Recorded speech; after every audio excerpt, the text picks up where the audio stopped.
ಇಂದಿನ ನಮ್ಮ ಜೀವನ ಶೈಲಿಯಿಂದ ಹಲವಾರು ಮಾರಣಾಂತಿಕ ಕಾಯಿಲೆಗಳಿಂದ ಬಳಲುತ್ತಿದ್ದೇವೆ.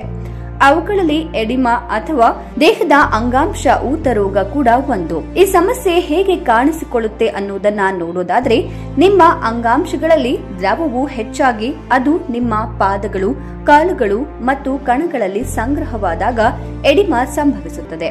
ಎಡಿಮಾ ಯಾರ ಮೇಲಾದರೂ ಪರಿಣಾಮ ಬೀರಬಹುದು. ವಿಶೇಷವಾಗಿ ಗರ್ಭಿಣಿಯರಿಗೆ ಮತ್ತು 65 ವರ್ಷಕ್ಕಿಂತ ಮೇಲ್ಪಟ್ಟವರು ಈ ಸಮಸ್ಯೆಯಿಂದ ಬಳಲುತ್ತಿರುತ್ತಾರೆ. ಇದರ ಚಿಕಿತ್ಸೆಯು ಆಹಾರ ಮತ್ತು ವ್ಯಾಯಾಮ ಸೇರಿದಂತೆ ಜೀವನ ಶೈಲಿಯ ಬದಲಾವಣೆಗಳನ್ನು ಒಳಗೊಂಡಿರುತ್ತದೆ. ಎಡಿಮಾ ಎಂದರೇನು? ಎಡಿಮಾ ಎಂಬುದು ನಿಮ್ಮ ದೇಹದ ಅಂಗಾಂಶಗಳಲ್ಲಿ ಸಂಗ್ರಹಗೊಂಡ ದ್ರವದಿಂದ ಉಂಟಾಗುವ ಊತಕ್ಕೆ ವೈದ್ಯಕೀಯ ಪದವಾಗಿದೆ. ಎಡಿಮಾ ನಿಮ್ಮ ಪಾದಗಳು ಮತ್ತು ಕಾಲುಗಳಲ್ಲಿ ಹೆಚ್ಚಾಗಿ ಸಂಭವಿಸುತ್ತದೆ, ಆದರೆ ನಿಮ್ಮ ಮುಖ, ಕೈಗಳು ಮತ್ತು ನಿಮ್ಮ ದೇಹದ ಇತರ ಭಾಗಗಳ ಮೇಲೆ ಪರಿಣಾಮ ಬೀರಬಹುದು. ಎಡಿಮಾಗೆ ಕಾರಣವೇನು? ಗುರುತ್ವಾಕರ್ಷಣೆ. ನೀವು ಹೆಚ್ಚು ಸಮಯ ಒಂದೇ ಸ್ಥಳದಲ್ಲಿ ಕುಳಿತು ಅಥವಾ ನಿಂತಿದ್ದರೆ ನೀರು ನೈಸರ್ಗಿಕವಾಗಿ ನಿಮ್ಮ ಕೈಗಳು, ಕಾಲುಗಳು ಮತ್ತು ಪಾದಗಳ ಕೆಳಗೆ ಇಳಿಯುತ್ತದೆ. ನಿಮ್ಮ ರಕ್ತನಾಳಗಳು ದುರ್ಬಲಗೊಂಡಾಗ ಕವಾಟಗಳು ಅಂದರೆ ವೆರಿಕೋಸ್ ವೇನ್ಸ್ ಹಾಗೂ ಮಧುಮೇಹದಿಂದಲೂ ನಿಮ್ಮ ರಕ್ತನಾಳಗಳಿಗೆ ರಕ್ತವನ್ನ ಮೇಲ್ಮುಖವಾಗಿ ನಿಮ್ಮ ಹೃದಯಕ್ಕೆ ಹಿಂತಿರುಗಿಸಲು ಕಷ್ಟವಾಗುತ್ತದೆ ಮತ್ತು ಉಬ್ಬಿರುವ ರಕ್ತನಾಳಗಳು ಮತ್ತು ಕಾಲುಗಳಲ್ಲಿ ದ್ರವದ ಸಂಗ್ರಹಕ್ಕೆ ಕಾರಣವಾಗುತ್ತದೆ. ಕೆಲವು ವೈದ್ಯಕೀಯ ಪರಿಸ್ಥಿತಿಗಳು: ಹೃದಯ ವೈಫಲ್ಯ ಮತ್ತು ಶ್ವಾಸಕೋಶ, ಯಕೃತ್, ಮೂತ್ರಪಿಂಡ ಮತ್ತು ಥೈರಾಯ್ಡ್ ಕಾಯಿಲೆಗಳಂತಹ ಪರಿಸ್ಥಿತಿಗಳು ಎಡಿಮಾವನ್ನು ರೋಗ ಲಕ್ಷಣವಾಗಿ ಹೊಂದಿವೆ. ಔಷಧಿಗಳಿಂದ ಅಡ್ಡ ಪರಿಣಾಮಗಳು: ರಕ್ತದೊತ್ತಡ ಅಥವಾ ನೋವು ನಿವಾರಕ ಔಷಧಿಗಳಂತಹ ಕೆಲವು ಔಷಧಿಗಳನ್ನು ಎಡಿಮಾದ ಅಡ್ಡ ಪರಿಣಾಮ ಬೀರುತ್ತದೆ. ನೀವು ಸಮತೋಲಿತ ಆಹಾರವನ್ನ ಸೇವಿಸದಿದ್ದರೆ ಅಥವಾ ನೀವು ಹೆಚ್ಚು ಉಪ್ಪು ಹೊಂದಿರುವ ಆಹಾರವನ್ನ ಸೇವಿಸಿದರೆ ಅದು ನಿಮ್ಮ ದೇಹದ ವಿವಿಧ ಭಾಗಗಳಲ್ಲಿ ದ್ರವವನ್ನು ನಿರ್ಮಿಸಬಹುದು. ಗರ್ಭಾವಸ್ಥೆ. ಗರ್ಭಾವಸ್ಥೆಯಲ್ಲಿ ನಿಮ್ಮ ಕಾಲುಗಳಲ್ಲಿ ಊತವು ಸಂಭವಿಸುತ್ತದೆ, ಏಕೆಂದರೆ ಗರ್ಭಾಶಯವು ನಿಮ್ಮ ದೇಹದ ಕೆಳಭಾಗದಲ್ಲಿರುವ ನಿಮ್ಮ ರಕ್ತನಾಳಗಳ ಮೇಲೆ ಒತ್ತಡವನ್ನ ಉಂಟುಮಾಡುತ್ತದೆ.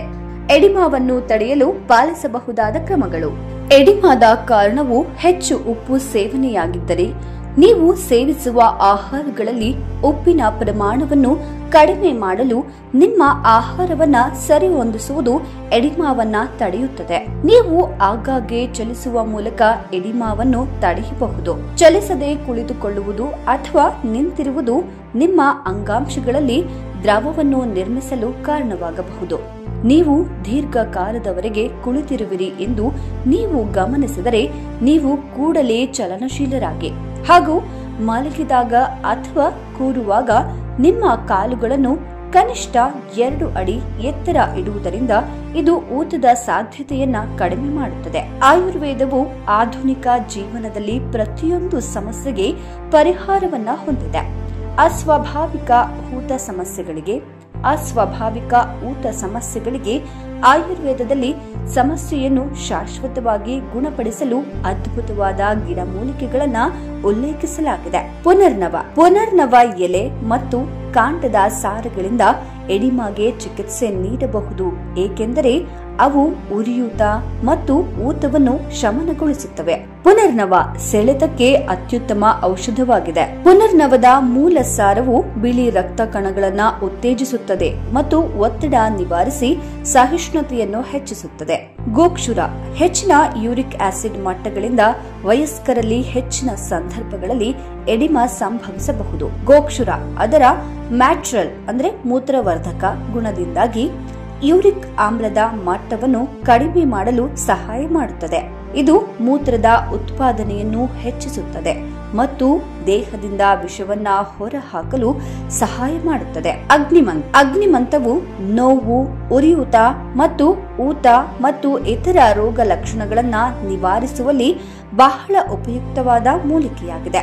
ಉರಿಯೂತದ ಬ್ಯಾಕ್ಟೀರಿಯಾ ವಿರೋಧಿ ಮತ್ತು ಆಂಟಿವೈರಲ್ ಕ್ರಿಯೆಯು ಸೂಕ್ಷ್ಮ ಜೀವಿಗಳ ಬೆಳವಣಿಗೆಯನ್ನ ತಡೆಯಲು ಸಹಾಯ ಮಾಡುತ್ತದೆ, ಸೋಂಕುಗಳ ವಿರುದ್ಧ ಹೋರಾಡುತ್ತದೆ ಮತ್ತು ಉರಿಯೂತವನ್ನ ಕಡಿಮೆ ಮಾಡುತ್ತದೆ.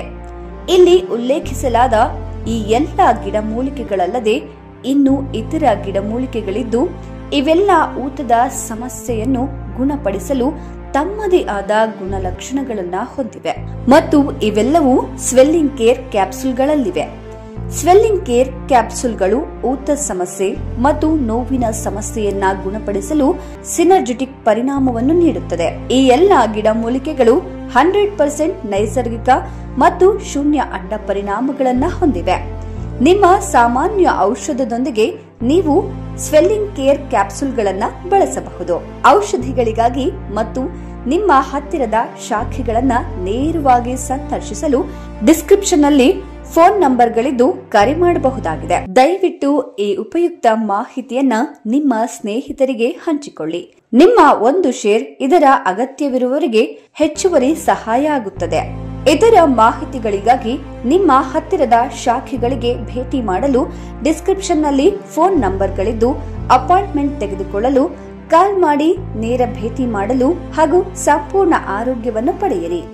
ಓಂ ನಮೋ ಧನ್ವಂತರಿಯೇ ನಮಃ. ಎಲ್ಲರಿಗೂ ಒಳ್ಳೆಯದಾಗಲಿ. ಧನ್ಯವಾದಗಳು.